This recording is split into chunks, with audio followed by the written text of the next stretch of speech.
All right, so we got to start with Tesla, right? Because you said it. The numbers were not good. The company missed on both revenue and earnings. In fact, the worst quarter in years. Results showed weakness in automotive business, tariff trouble at expanding energy business. But the thing is that Elon Musk told investors what they wanted to hear. He said he's going to pull back from his role in DOGE in May significantly and focus more on Tesla, which is what they wanted. He said his work establishing the group is, quote, mostly done.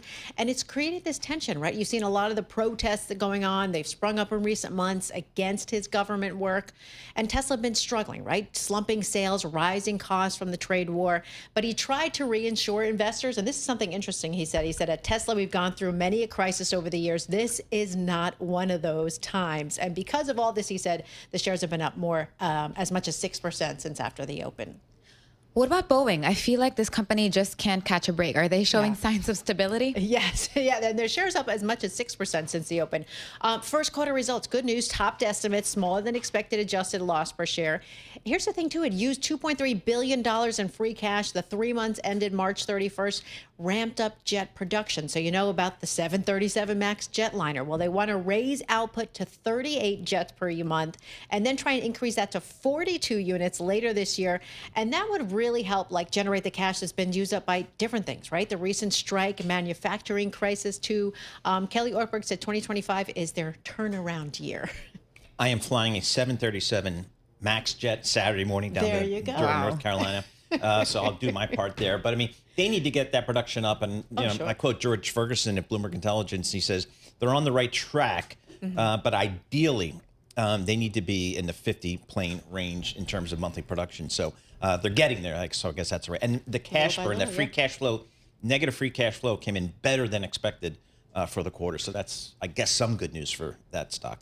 Another, just blue chip back in the day stock, AT&T. Yeah, and there's, a lot of competition, right? You have Verizon, you have T-Mobile, so a lot of competition. So they did share some good news. They attracted more new wireless subscribers than expected, 324,000 mobile phone customers. The first 3 months of the year, it's highly competitive. It comes after Verizon. You remember yesterday they reported a loss of subscribers.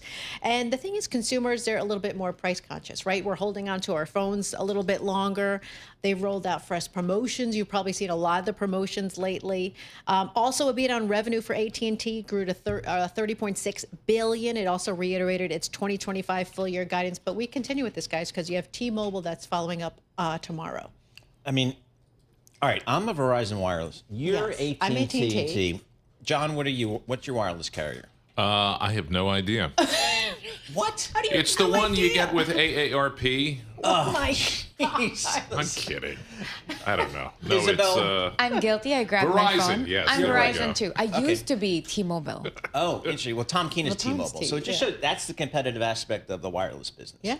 And it goes. It's very diverse. But yes, I will go with my AT&T. And it's just we never change it. I don't know why. I'm in Verizon because I'm in a family plan with friends, and the friend just decided to move. So I'm agnostic. I'm like, you go wherever you want. I just want to keep my number. That's the important thing. All right. You know how I've kicked all my offspring out? They're off the dole. Wow. They get nothing except the family plan. Yes. And I could take it even one step further, but I won't. But no. Anyway, there's a lot of people on my family plan there. All right, Lisa Mateo, thank you so much. Can I join? Yeah, exactly. Everybody else Sign is. me up. I mean, it's crazy.